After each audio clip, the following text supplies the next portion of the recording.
So we're over at the gas station right now. I came over here to get some E85 for my hatch so I can fire it up since it's like really low on gas and I don't think it would make it to the gas station on its own. But my minivan's been making this noise every time it shifts from first to second gear, and I was thinking maybe the tranny is like kind of messed up, but we finally opened the hood and just kind of looked around and see if we could hear where the sound was coming from, and we found out it's definitely a blown motor mount. Go ahead and do it. The whole motor is lifting up like 4 inches. Keep doing it. Yeah, so this motor mount right here is just blown. So gonna have to fix that. That's definitely what the noise is.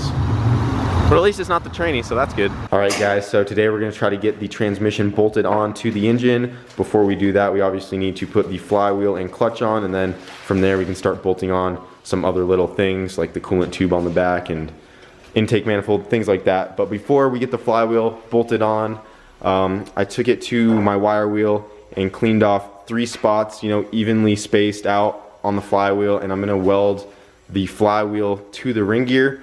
So I think from factory this ring gear comes press fitted on already, which is just this outer gear right here. And if you guys remember, a while back on my hatch, the ring gear actually came off on my factory flywheel, and I was lucky enough that it didn't, you know, break anything, didn't grenade in there, and it just kind of fell off and made some noise, and then I couldn't start the car anymore because the starter wouldn't engage on the teeth because the ring gear wasn't there anymore. But I want to put some stitch welds in 3 spots just to keep this ring gear from ever coming off, because I would much rather have the welds on there than not doing it and having the chance of it falling off later, because that kind of sketched me out, and I've seen some people that have had really bad luck with ring gears falling off and it just destroys everything in there. So you guys might be saying it's going to throw off the balance of the flywheel, which, you know, it might like barely do that, but I'm really not going to be too worried about it. I'm going to do 3 even welds all across from each other, and I'm going to do them as close to the same length as I can, and I really don't think it should be an issue. I'd rather be doing this than just throwing it in there without doing that at all.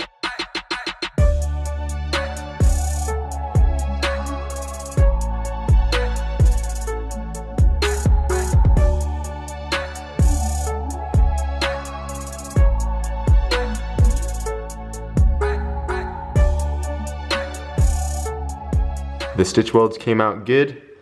Got 3 on it all the way around. That ring gear shouldn't go anywhere. And already went ahead and hung the flywheel up onto the crank and got it bolted down. And we're just gonna go ahead and torque them to 80 foot-pounds. I think the factory spec is 76, but we're just gonna go in 3 steps to 80 and call it good there. I did also put a little bit of blue Loctite on them. And then after we get that torqued down, we'll be able to throw the clutch on.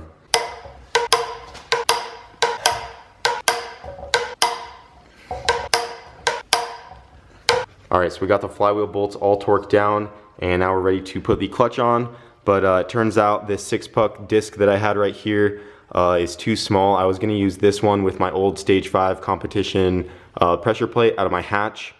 But turns out this disc is too small. I think it came off like an older B series or something like that, because the spline in the middle is too small for it to fit onto this H tranny right here. So I'm going to be using this eBay 4-puck for now.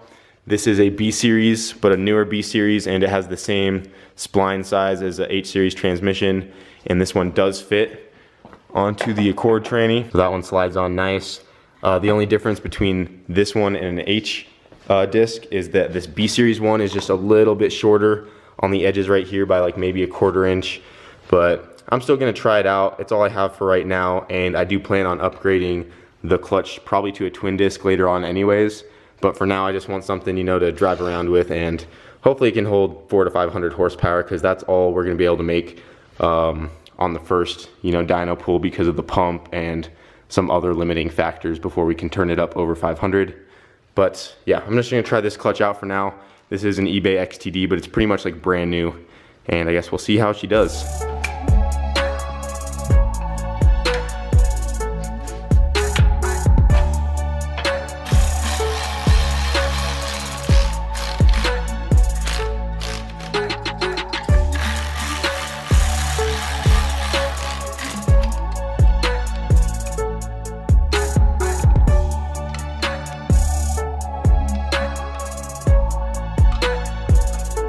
So the clutch is on, and now it is time to get the tranny on there. We also just put the throwout bearing on, so it's ready to go.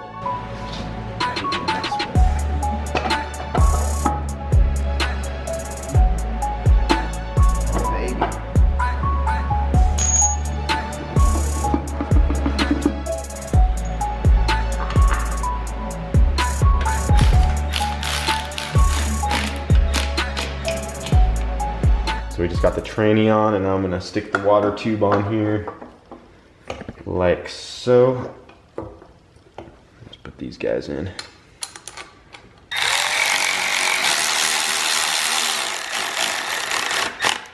So we just got the water tube bolted down, and I was fixing to put this like oil cooler thing on here. This comes factory with the H series, but I don't remember if there's supposed to be like an O-ring right here.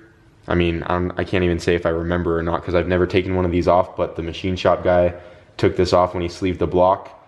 So we're trying to pull the one off, the one we got from the junkyard, just to see if there's an O-ring there, but we don't have the right size socket to get this nut off right here, so we're gonna have to run to the part store and grab that so we can pull the other one off and then see if there's like an O-ring or something under here, because I would assume there would be, and if there is, then we'll just take the one off the other one we got and get this bolted on. Like so. This just goes down right here, and then the oil filter goes on after that, and then coolant just runs through this, and it's like a little factory oil cooler, so it's kind of cool.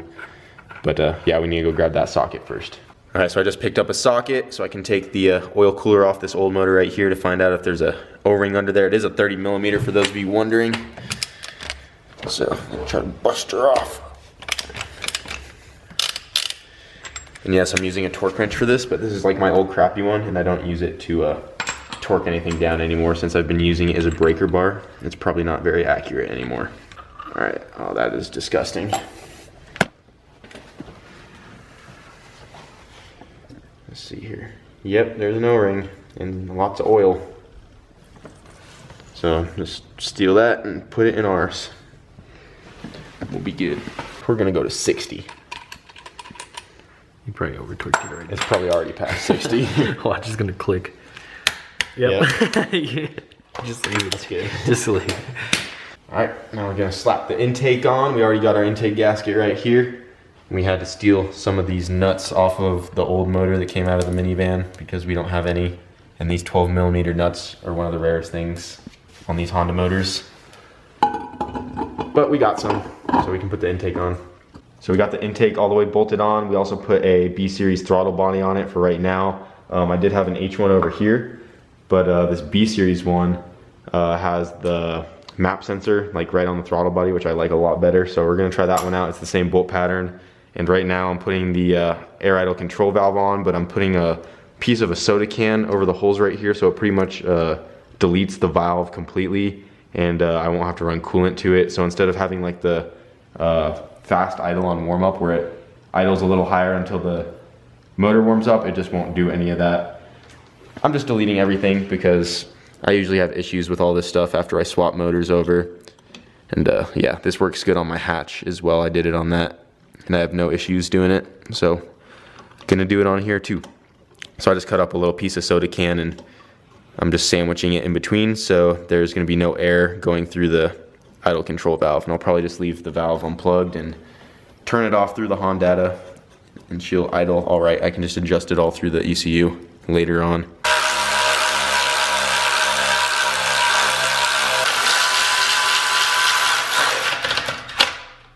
I'm missing this one right here.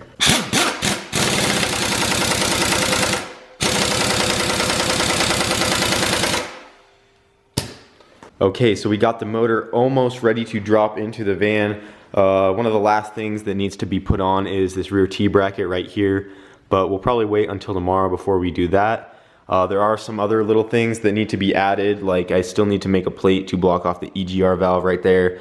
The fuel rail and injectors need to be put in. We still need a valve cover gasket, and then the valve cover bolted down. It needs a speed sensor on the tranny. Still need to put this bolt in right here with the ball bearing. It needs a starter.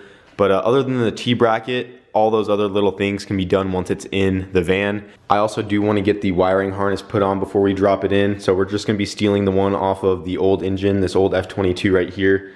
This is an automatic, but some of these sensors, like for the shift solenoids right here, we're probably just gonna leave those unplugged, but most of the other things should swap over to the H series with no issues. So at least that's what I'm hoping. And if anything, we will just get another wiring harness for it. That Prelude's still at the junkyard if we really needed it. But I think that old harness should work, and that's as far as we're gonna get on this motor for the night. We definitely made a lot more progress. So just a couple little more things and then it will be ready to go.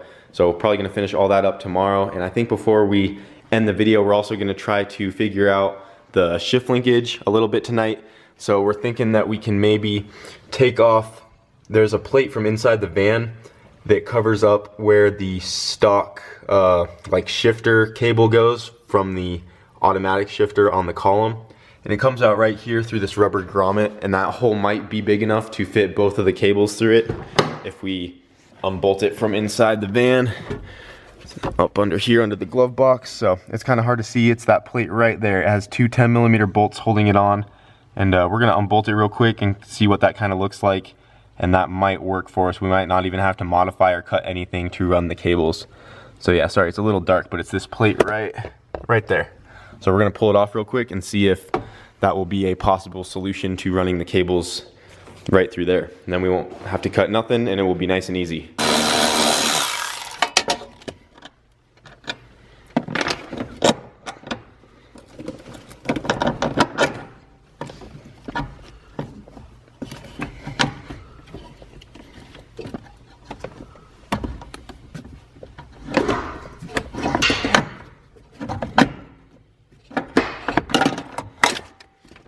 Whoa.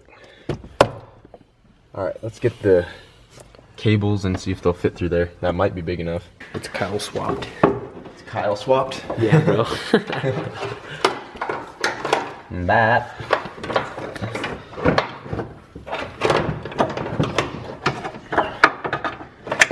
Dude, I think it's gonna work. Let me try to pull it through the other side. Yeah. All right, now push it. I gotta keep them up together. Yeah. Right there.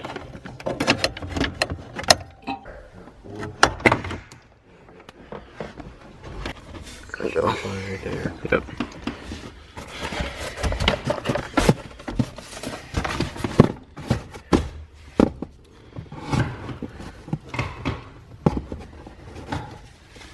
Guess we're probably gonna have to cut. Yeah, I'll probably just cut that rubber thing off. So yeah, I didn't even explain anything yet, but we just took all of this stuff off that was under here. There's like this whole dash piece that we have over there. We just took all that crap out of the way for now.